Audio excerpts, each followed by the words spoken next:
Trump announced his 20-point Gaza peace plan. What comes next? US President Donald Trump called it potentially one of the great days ever in civilization, as he laid out his administration's 20-point proposal for a comprehensive end to the war in Gaza. In a statement alongside Israeli Prime Minister Benjamin Netanyahu on Monday, Trump said, "We are beyond very close." It is the sort of hyperbolic language that we have come to expect from the US President, but is it grounded in realistic expectation? Welcome to the Global Affairs Academy. Let's review the Gaza peace plan by US administration. If you are new on this channel, you can subscribe the channel for such new updates. Plan calls for Israel to release 250 Palestinian prisoners with life sentences as well as 1,700 Palestinians detained since the start of the war in exchange for Hamas freeing 48 hostages, 20 of whom are believed to be alive. Hamas members can be granted amnesty after that if they commit to peaceful coexistence and to decommission their weapons. Israel will gradually withdraw from Gaza as a temporary international stabilization force. ISF, led by Arab partners, takes over security in the better territory according to the plan. Meanwhile, a Palestinian committee overseen by an international body dubbed by the Board of Peace will run Gaza until a reformed Palestinian Authority is ready to take over. The proposal recognizes the aspiration for a Palestinian state and tries to present a credible pathway to Palestinian self-determination and statehood. Netanyahu said he supports the plan, but Israel has not yet officially accepted, as approval requires a formal cabinet vote.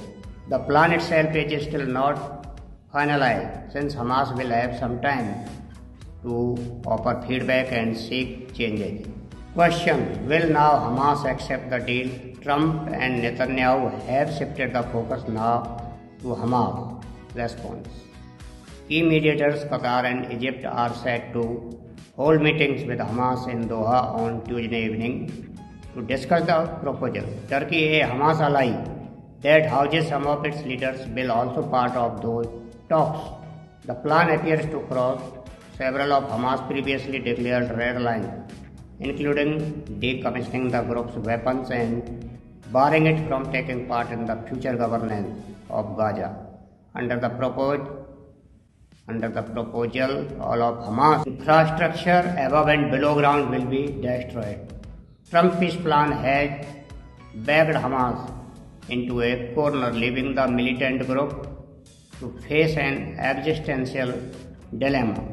It is reasonable to assume that Hamas will refuse it, wrote former Israel Defense Forces Intelligence Chief Tamir Haman, a senior researcher and conflict resolution at the Institute for National Security Studies in Tel Aviv. For Hamas, one clause specifically creates a major problem.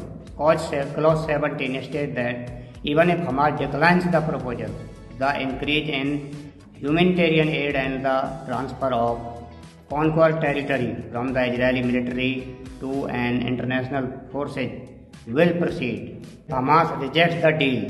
The initiative, as noted, grants Israel the freedom to continue deploying the IDF to clear areas under Hamas control, alongside advancing processes of political security and civil stabilization in areas cleared of Hamas. While most of the international community, including Arab and Muslim states, are pressuring Israel to stop fighting, they are equally clear that Hamas must disarm immediately.